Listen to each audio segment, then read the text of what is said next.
Bonjour et bienvenue pour cette nouvelle chronique d'Hannibal Lecter. Ça faisait longtemps que je n'avais pas cannibalisé de livres, mais maintenant, on va régler ça.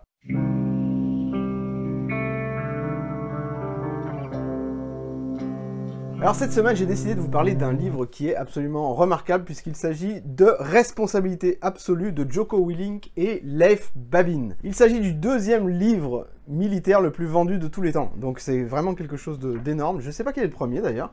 Mais bon, dans Responsabilité absolue, nous parlons de leadership. Donc c'est vraiment un livre sur le leadership, et même s'il a été écrit par des militaires, il s'applique tout à fait à la société civile. Les Navy Seals, c'est un peu la crème de la crème des soldats, et leur entraînement est vraiment très intense. Vous avez d'ailleurs quelques exemples qui parsèment tout le long du livre, qui vous donnent un petit peu l'état d'esprit. Et l'état d'esprit des Navy Seals, c'est ce qui va donner naissance à ce livre qui est Responsabilité absolue. Il y a plusieurs principes qui s'appliquent, et il y a notamment 3 grandes parties. Les 3 grandes parties, donc vous allez voir qu'on tourne bien autour du vocabulaire militaire, guerrier, etc. C'est gagner la guerre intérieure. Ça, c'est la première partie. Souvent, le seul ennemi qu'on a, c'est soi-même. Et apprendre à le vaincre, c'est quelque chose qui est absolument indispensable si vous souhaitez augmenter votre leadership.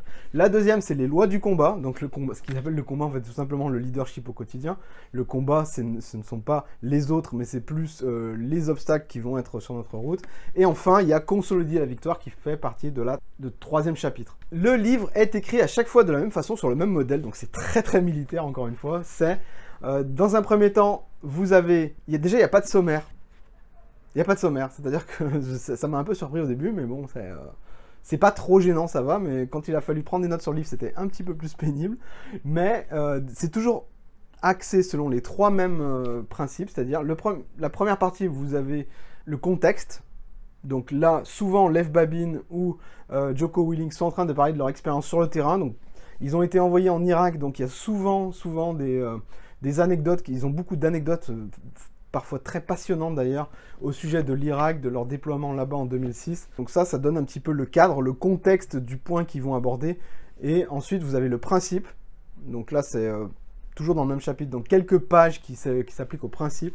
Et enfin, vous avez l'application, où là, c'est les applications dans la vie quotidienne, où vous avez Jocko Willink et Leif Babin qui sont allés un petit peu enseigner ça aux entreprises, puisqu'ils font beaucoup de formations aux entreprises, notamment sur le leadership. Le livre s'appelle Responsabilité absolue parce que ça décrit le tout premier point du leader, le tout premier point du leadership, qui est de absolument prendre la responsabilité de tout ce qui se passe dans votre équipe, de tout ce que vous êtes en charge. C'est quelque chose qui est absolument fondamental. Pour eux, c'est le point principal. Un leader, c'est quelqu'un qui est responsable d'absolument tout. Alors, je sais que de nos jours, c'est pas quelque chose qui est, toujours dans l'air du temps. C'est quelque chose qu'on connaît en théorie, mais en pratique, c'est pas vraiment le cas. Si votre équipe a fait... s'il y a une erreur à cause de votre équipe, c'est peut-être parce que, c'est même sans doute parce que vous avez mal clarifié les objectifs, ou les directives n'ont pas été assez claires. Sauf bien sûr dans les rares cas où votre équipe a fait exprès de vous saboter. Responsabilité absolue, ça décrit bien toute la philosophie des livres, qui est de... il n'y a pas de mauvaise équipe, il n'y a que de mauvais leaders. Et ça, c'est très très bien illustré dans le livre. Notamment, moi, c'est un passage qui m'a marqué, c'est quand dans le chapitre 2, où en fait, ils décrivent des entraînements des SEALs, et dans ces entraînements des SEALs, ils répartissent les commandos en plusieurs groupes, et chaque groupe a un leader, et ce leader, donc, il mène ses troupes lors d'un parcours du combattant, et c'est souvent très très compétitif, avec beaucoup d'esprit de compétition, et souvent il y a des équipes qui sont meilleures que d'autres grâce au leader.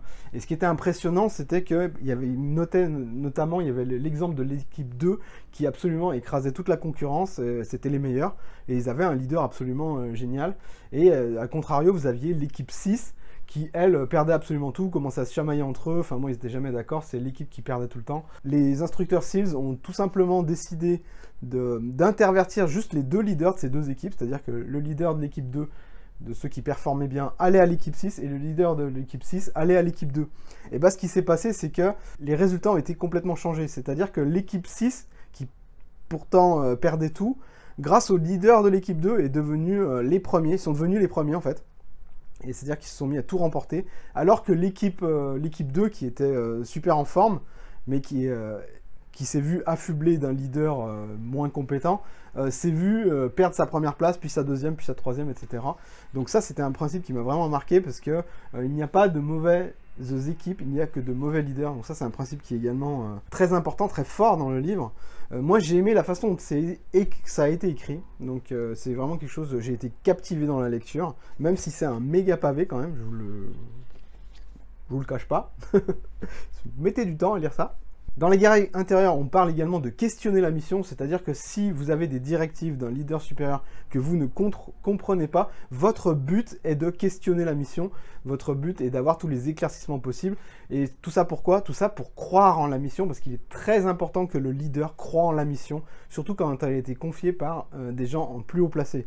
Donc ça, c'est un point qui est absolument fondamental, et là encore, quand on fait le comparatif avec ce qu'on peut vivre dans le monde de l'entreprise, par exemple, c'est pas toujours le cas. Des gens font appliquer des directives qu'ils ne comprennent pas eux-mêmes. Pourtant, le rôle du leader est de clarifier les choses auprès de ses supérieurs afin de pouvoir lui bien redistribuer l'information et y croire. Parce qu'un leader qui ne croit pas aux missions qu'il propose, qu'il suggère, qu'il impose même, c'est pas quelqu'un qui va être écouté, c'est pas quelqu'un qu'on va suivre. Un parallèle énorme, c'est un livre... Enfin, personnellement, c'est un livre que je mettrais dans les mains de tous les managers et de tous les leaders d'entreprise parce que il y a énormément de très bons conseils qui, même si ça vient du monde militaire, sont tout à fait applicables dans la vie réelle. Alors, un petit bémol cependant, c'est que ce livre a été écrit par 2 Américains, ce qui veut dire que dans la culture américaine et la culture française, il y a quelques différences qui sont notables pour l'application de certains points.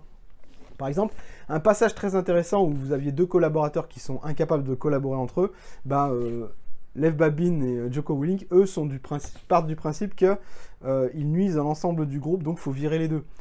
Dans la vraie vie en France, vous ne pouvez pas virer comme ça quelqu'un, donc le problème serait autrement plus difficile à résoudre, mais eux partent du principe que quand 2 personnes ne peuvent pas s'entendre et qu'ils sont leaders, la meilleure chose qu'on peut faire en tant que chef des leaders, c'est de virer les 2. S'ils ne peuvent pas travailler ensemble, c'est la meilleure chose à faire. Donc, plein de super bons conseils. Moi, j'ai vraiment aimé l'esprit qui se dégage de ce livre parce que c'est vraiment axé sur responsabilité, entraide, délégation, équipe. On pense surtout à l'équipe avant soi.